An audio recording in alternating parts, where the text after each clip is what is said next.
रहीम, अस्सलाम वालेकुम। उम्मीद आप ठीक होंगे, खैरियत से होंगे। तैयब बलोच आपकी खिदमत में फिर से हाजिर है जी। आज की जो सबसे अहम कोर्ट से रिलेटेड डेवलपमेंट है वो ये है कि जस्टिस मज़हर नकवी जो हैं वो मुश्किलात का यानी कि शिकार हो गए हैं और उनकी बतौर जज सुप्रीम कोर्ट जो है वो अब ख़तरात हैं उनके लिए कि आया वो सुप्रीम कोर्ट के अब जज रहते भी हैं या नहीं रहते।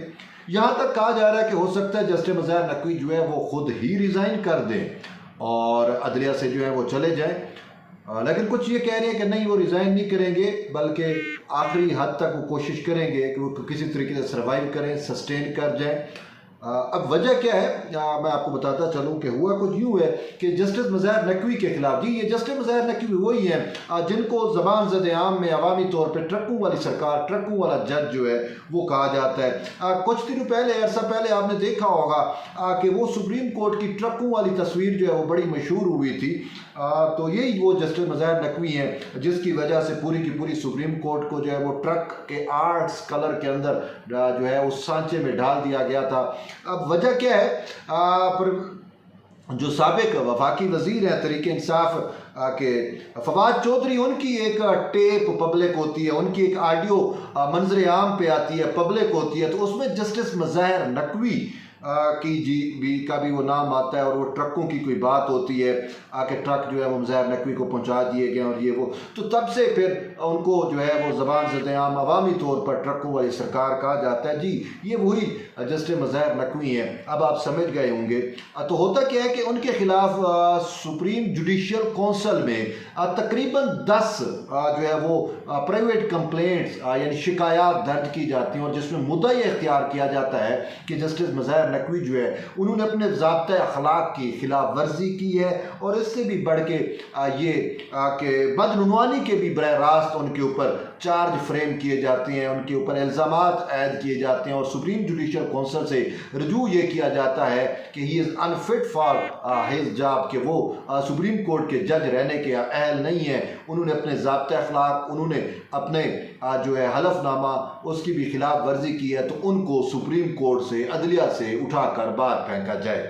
तो उसके ऊपर जो है सुप्रीम जुडिशल कौंसिल जो है वो कोई कार्रवाई करने से पहले अपने रूल्स और रेगुलेशन के मुताबिक ये मामला जो है वो जो कौंसिल के सीनियर मेंबर हैं जस्टिस सरदार तारिक मसूद, उनको राय के लिए भिजवाती है। साथ वो शिकायत और उन पर लगाए गए इल्ज़ामात, सारा रिकॉर्ड जो है वो जस्टिस मज़हर नकवी के खिलाफ जो है वो भेजा जाता है जस्टिस सरदार तारिक मसूद को और उनसे राय मांगी जाती है कि आया ये जो शिकायत हैं, ये जो कंप्लेंट्स दायर की गई हैं, इनमें जो है कुछ हकीकत है भी या नहीं है, आपकी इससे मुतल्लिक राय क्या है।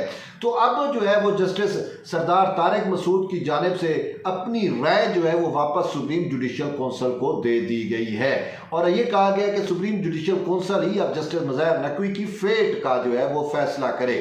अब मामला फिर से सुप्रीम जुडिशल कौंसिल में चला गया। अब सुप्रीम जुडिशल कौंसिल ने इस पर कार्रवाई करनी है, लेकिन इससे पहले अगर आप ये देखें कि अगर उनके खिलाफ जो है वो चीज़ें ठोस ना होती, जो शवायद हैं वो ठोस ना होते, शिकायत में जो है वज़न ना होता, तो आमतौर पर यही कहा जाता, जिस तरीके से हमने कल परसों खबर भी दी कि जस्टिस जाजुल एहसन, जस्टिस आयशा मलिक के खिलाफ जो शिकायत थी वो उस पर राय जो है जस्टिस सरदार तारिक मसूद ने दी थी कि उनमें कोई दम नहीं है, तो और वो ठोस शवाहद नहीं लगाया गया, तो इसी वजह से उनके खिलाफ कार्रवाई नहीं बनती।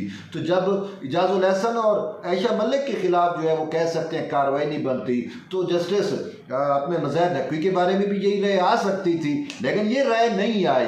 राय क्या आई है वो अभी तक पब्लिक नहीं हुई, लेकिन ज़राए का ये कहना है कि जस्टिस सरदार तारिक मसूद की राय में वाज़े तौर के ऊपर ये कहा गया है कि जस्टिस मज़हर नकवी के खिलाफ जो शिकायत हैं वो ठोस हैं, उनमें वज़न है और उनको नज़रअंदाज नहीं किया जा सकता, तो सुप्रीम जुडिशल कौंसिल उस पर फर्दर कार्रवाई करे। ये ज़राए से मैं आपको बता रहा हूँ। तो इसी वजह से मामला फिर वापस भेज दिया गया सुप्रीम जुडिशल कौंसिल को। अब सुप्रीम जुडिशल कौंसिल का इस पर इजलास होना है, तो सुप्रीम जुडिशल कौंसिल में सुप्रीम कोर्ट चीफ जस्टिस जो है वो इसके चेयरमैन होते हैं और सुप्रीम कोर्ट के 2 जो है बाकी सीनियर जजेस जो है वो उसका हिस्सा होते हैं। तो इसमें चीफ जस्टिस काजी फैज़ ईसा का आप खुद आइडिया लगा सकते हैं। Man of the principle, man of the law, man of the कानून कह सकते हैं आप उसको। जस्टिस सरदार तारिक मसूद भी बिल्कुल ऐसे हैं। फिर एक और मेंबर है जस्टिस इजाजुल एहसन, चलो ठीक है, वो आप कह सकते हैं कि शायद उनका वोट या उनकी चीज़ें जो फेवर करें जस्टिस मज़हर नकवी को। तो फिर उसके बाद दो और सीनियर जज हैं जो एक लाहौर हाई कोर्ट के चीफ जस्टिस हैं और एक सिंध हाई कोर्ट के चीफ जस्टिस हैं। तो वो भी वाज़ेह तौर के ऊपर हमें नज़र आते हैं। तो मुझे नहीं लगता कि उनमें से कोई जस्टिस मज़हर नकवी को कहीं कोई फेवर मिल सकती है। तो यूँ ये जो 5 अरकान हैं, इनमें से एक या एक और कर लो, तो दो उधर चले जाएंगे तो 3 की राय जो है वो फिर डिफरेंट हो सकती है। तो यूँ जस्टिस मज़हर नकवी के ख़िलाफ़ जो मामलात हैं वो कोई अच्छे नहीं है। और इसी वजह से जस्टिस मज़हर नकवी अब ये कहते हैं कि मैंने अपने आप को अल्लाह पे छोड़ दिया है, मेरा फ़ैसला जो है वो अल्लाह की अदालत में है और अल्लाह जो करेगा तो वही मैं एक्सेप्ट करूँगा। लेकिन इससे पहले तो उन्होंने अपने मामलात जो हैं वो साबिक चीफ जस्टिस उमर अता बंदियाल पे छोड़े हुए थे ना। और उमर अता बंदियाल ने बेहतरीन कोशिश की, हर मुमकिन कोशिश की किसी तरीके से सेव कर लिया जाए, किसी तरीके से बचा लिया जाए जस्टिस मज़हर नकवी को।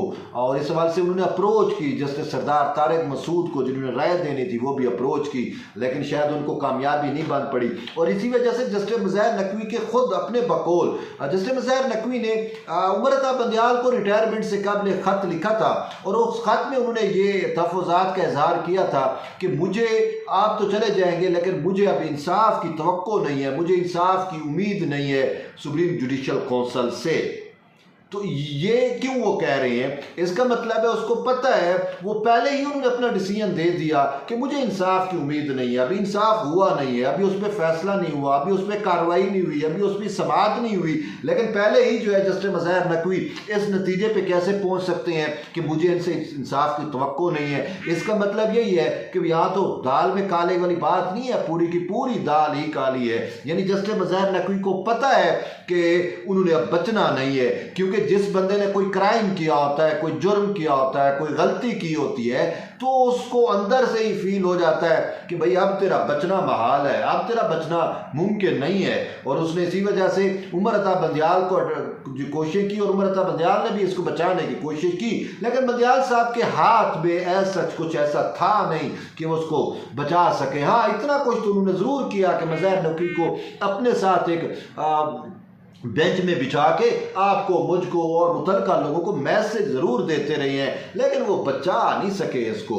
तो अब जो है सुप्रीम जुडिशल कौंसिल इस पर कार्रवाई करेगी। और मामला क्या है कि जस्टिस मज़हर नकवी के ऊपर ये भी इल्ज़ामात हैं कि उनके 2 बेटे जो लाहौर हाई कोर्ट में प्रैक्टिस करते हैं कि उन्होंने वहाँ पे जो है करप्शन का ये इतना बाजार गर्म किया हुआ है कि वो बरह रास्त कहते हैं किसी भी केस में और किसी भी उस चीज़ में कि आपको अगर कुछ चाहिए तो मुझसे, हमसे रब्ता करें, चाहे हाई कोर्ट का कोई मामला हो, चाहे सुप्रीम कोर्ट का भी कोई मामला हो, तो हम आपको फेवर दिलवा सकते हैं, आपके हक में फैसला दिलवा सकते हैं। तो वहाँ पे जो है इसी तरीके से कोशिश की जाती है और फिर उन पार्टियों से साफ ज़रा कोई माली मफाद लिए जाते हैं और फिर उसके बाद हम देखते हैं कि फैसले उन्हीं पार्टियों के हक में हुआ करते हैं। तो बहुत सारे इल्ज़ामात हैं, एलिगेशन, और इवन के पाकिस्तान बार कौंसिल भी इसमें बरह रास्त उसने दरख्वास्त दी हुई है या शिकायत दायर की हुई है जस्टिस मज़हर नकवी के खिलाफ। और आडियोज़ भी बहुत सारी हैं। मोहम्मद खान भट्टी जो साबिक वज़ीर आला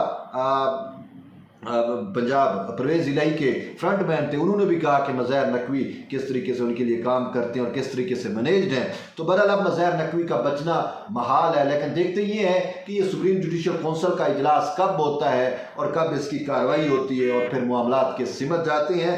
तो बहरहाल एक चीज़ यही है कि अब ट्रकों वाली सरकार का बज़हर बचना नामुमकिन है। तो इसी वजह से उनको मशवरा ये ज़रूर दिया जा रहा है कि अगर आप पेंशन वगैरह और ये चीज़ें चाहते हैं तो बेहतर है कि आप अर्ली रिटायरमेंट ले लो, रिटायर हो जाओ और जो है या इस्तीफ़ा दे दो तो आप चले जाओ। बसूरत दीगर आपके ख़िलाफ़ अगर कानून की कार्रवाई हुई, ज़ाब्ते के ख़िलाफ़ कार्रवाई हुई तो आप जो है आप फिक्स हो जाओगे, आपका बचना महाल हो जाएगा। तो बहरहाल ये तो है आज की अहम डेवलपमेंट थी, मैंने कहा आप तक शेयर करूँ। जुड़े रहिए तैयब बलोच के साथ, मिलते हैं एक नई वीडियो में, तब तक ले इजाज़त दें, अल्लाह हाफ़िज़।